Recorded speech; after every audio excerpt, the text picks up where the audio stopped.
في القلب مشاعر أخفيها قد أشرقت الشمس عليها عن خطط لم أعبأ فيها ستكون بأيامي فرقا فحياتي قبل الحلقات تيه بضياع.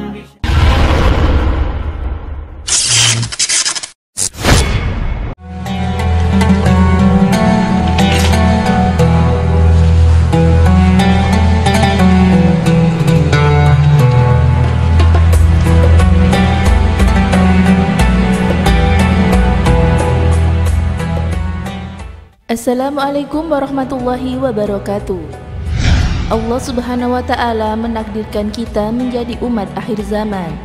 Kita lahir dibesarkan dan insya Allah akan meninggal setelah Rasulullah dan para sahabat. Sebenarnya ada kerugian dan juga keuntungan menjadi umat akhir zaman ini.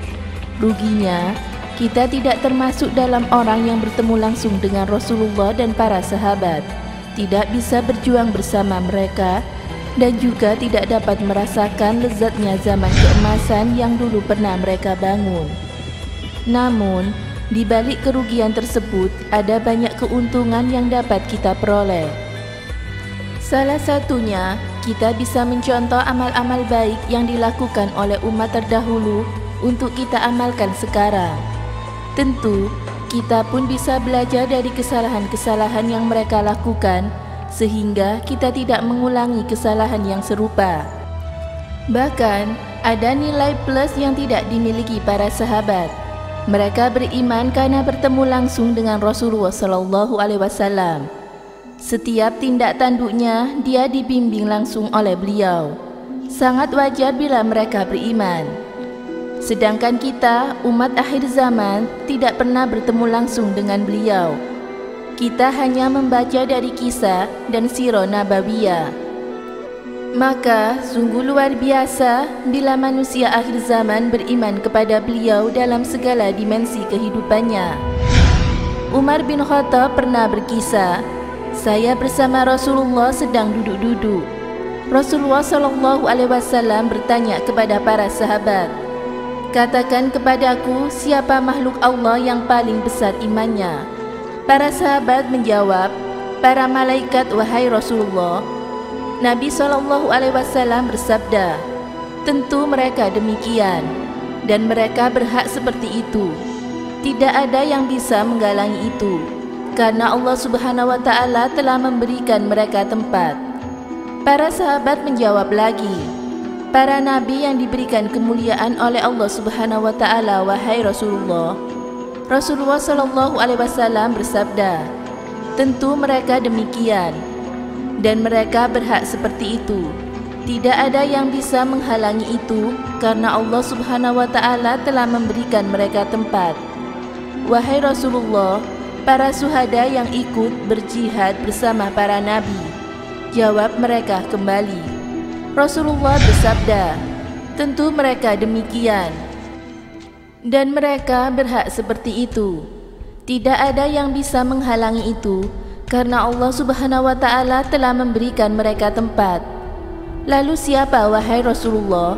Tanya para sahabat. Lalu Nabi Muhammad SAW bersabda, kaum yang hidup sesudahku. Mereka beriman kepadaku dan mereka tidak pernah melihatku.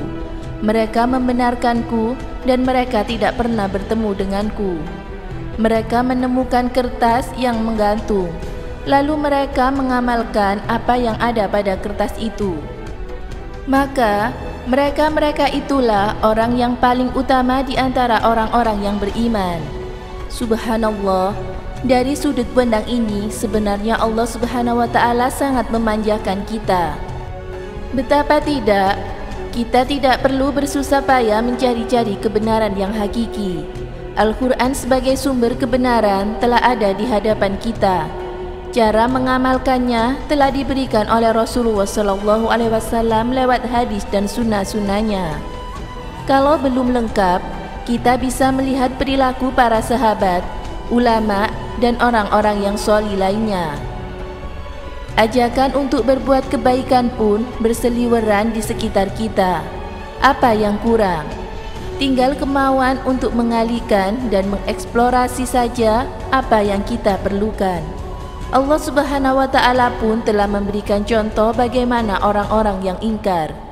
Gambaran kehancuran kaum-kaum yang menolak kebenaran yang ada di hadapan kita.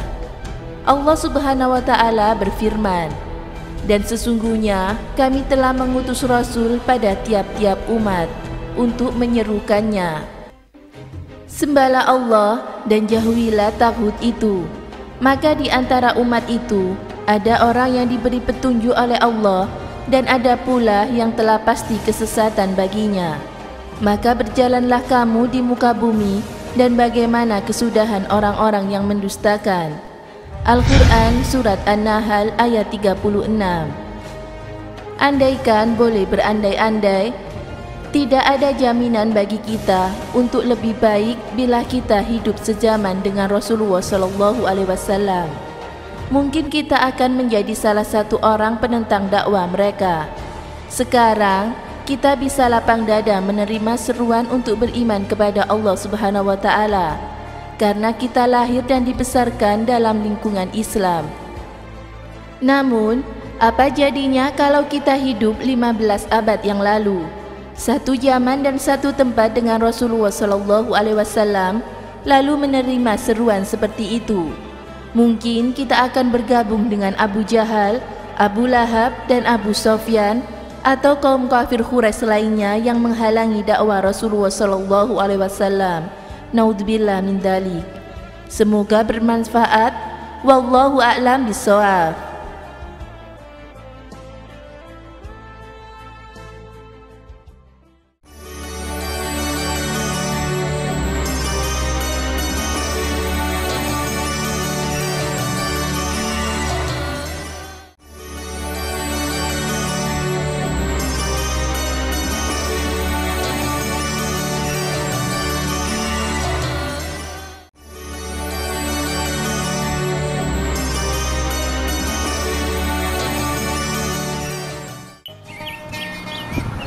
Assalamualaikum warahmatullahi wabarakatuh. Rasulullah Muhammad SAW dalam hadisnya menyebutkan bahwa dilarang seseorang mengatakan kata seandainya, karena kata seandainya ini adalah membuka setan untuk masuk ke dalamnya, sehingga seseorang berkata seandainya saya tadi buat pasti hasilnya akan begini. Stop. Karena kata ini adalah perilaku dari setan. Katakanlah bahwa Allah yang mengerti takdir yang baik bagi kita.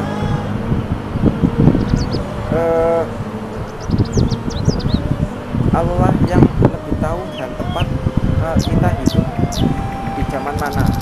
Seorang tidak boleh mengatakan seandainya saya hidup di zaman Rasul, maka pasti akan lebih baik. Rasulullah melarang mengatakan ini karena Allah yang lebih tahu dan tepat kita hidup di zaman mana. Meskipun kita hidup jauh berabad-abad lamanya dengan Nabi, tetapi Rasulullah mengabarkan bahwa dalam hadisnya dikatakan beruntunglah orang-orang yang hidup sesudahku. Mereka beriman kepadaku walau tidak mendengar langsung lisanku. Mereka sangat merindukan aku dan aku pun merindukan mereka. Rasulullah berkata mereka adalah umatku di akhir zaman yang sangat merindukan aku. Demikian, semoga memberi manfaat. Wassalamualaikum warahmatullahi wabarakatuh.